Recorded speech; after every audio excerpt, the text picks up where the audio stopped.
स्तन का कैंसर क्या क्या कारण है और क्यों होते हैं और इसके क्या लक्षण हैं और इसके क्या ट्रीटमेंट है, ये अपना मेन क्वेश्चन है। तो देखिए, स्तन का कैंसर का जो मेन लक्षण है और जो कारण है और जो क्यों होता है, इसमें मेन है इसका कारण कि भाई आनुवंशिकता एक मेन कारण है, जो कि पर 10% से कम लोगों में, पर जिसमें कि एज एक सेकंड मोस्ट इंपॉर्टेंट कारण है। जैसे जैसे उम्र बढ़ती है वैसे वैसे रिस्क फैक्टर इसमें बढ़ जाती है। Third is female. जनरली हंसने का बात होगा, पर नहीं, ये फीमेल में बहुत कॉमन है और मेल्स में नहीं है, पर फिर भी 1% मेल्स में भी ब्रेस्ट कैंसर देखा गया है। फोर्थ है इसमें हार्मोन रिप्लेसमेंट थेरेपी, किसी को हार्मोन की कोई दवाइयाँ दी जाती है, उसमें भी होता है। और कुछ कुछ होता है जो मॉडिफाइबल फैक्टर्स है। मॉडिफाइबल फैक्टर्स का मतलब होता है कि जिसका अर्ली मैरिज हो और लेट मैरिज हो रहे हैं, बच्चे जिनके कम हैं, या किसी को रेडिएशन दिया गया है ब्रेस्ट पे, ऐसे पेशेंट्स को ब्रेस्ट कैंसर की संभावना बढ़ जाती है।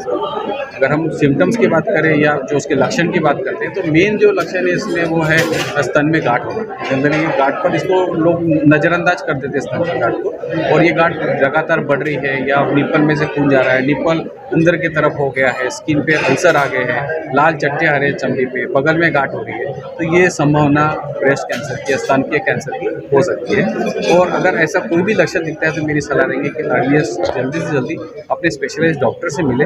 और अगर वो आपको जांच के लिए कहते हैं कि भाई एफएनएसी कर लीजिए, बायोप्सी करिए, तो उससे डरिए मत। ये बहुत इंपॉर्टेंट है। कोई अगर डॉक्टर ये जानकारी या सलाह देते हैं, इसका मतलब है कि उनको बहुत ज़्यादा शंका है कि ये बीमारी है, तो ऐसे वक्त में अर्जेंटली ये बायोप्सी और एफएनएसी करनी चाहिए, क्योंकि इसका सबसे बड़ा जो फैक्टर है जो आपको जीत दिलाएगा इसमें, वो रहेगा अर्ली डायग्नोसिस। जितना जल्दी डायग्नोसिस होता है उतना जल्दी हमारा उपचार होगा और उतना ज़्यादा हमारा क्योर की संभावना है। रेट ऑफ रेशो क्या है सर इसमें? डेथ रेशियो, अगर हमारा इंडिया में डेथ रेशियो देखें तो ये जो फिगर बता रहा हूँ मैं, हर साल 1,78,000 केसेस है और हर साल 90,000 कैंसर के, ब्रेस्ट कैंसर की डेथ भी है। तो अब अगर देखोगे तो 60% के ऊपर तो ब्रेस्ट कैंसर के मरीज का डेथ हो जा रहा है, जो कि बहुत ज़्यादा है एज़ कम्पेयर टू पाश्चात्य देश के हिसाब से। तो हमारा इसका जो मेन कारण है कि हमारे देश में डेथ रेट इतने ज़्यादा क्यों है, तो मेन जो कारण देखा गया इसमें यह है लेट डायग्नोसिस। जब पेशेंट आते हैं तो उसका स्टेज ऑलरेडी स्टेज 4 पे होता है। ये क्यों होता है? क्योंकि कई जो इम्पोर्टेंट समय होता है जब पेशेंट को डायग्नोसिस और ट्रीटमेंट के बीच का,